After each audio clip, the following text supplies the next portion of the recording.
Mga kabikir, ang ishare ko sa inyo itong simpleng torta resin, lutuin natin sa kawali.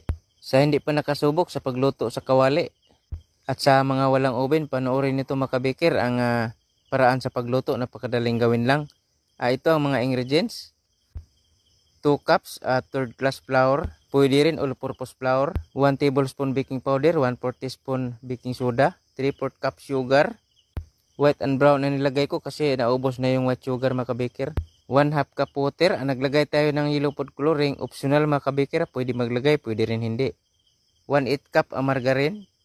So haluin lang natin hanggang sa lumapot na wala nang mamumuong harina at mahalo na lahat ng ingredients. Kapag ganito na mga kabikir, malapot na ilagay natin sa ating lagayan. Pahiran ng oil ang lagayan para hindi dumikit. Pagkatapos lagyan natin ng resin sa taas. Pagkatapos lutuin kaagad. Ang kawali lagyan ng buhangin medyo makapal para hindi madaling masunog mga kabikir. Pagka mainit, nalagyan natin ng dahon sa saging, tapos ilagay natin ang ating torta. Katamtamang apoy hanggang sa malakas na apoy mga kabikir. Naluto ito 20 minutes. Ito na mga kabikir, 20 minutes na.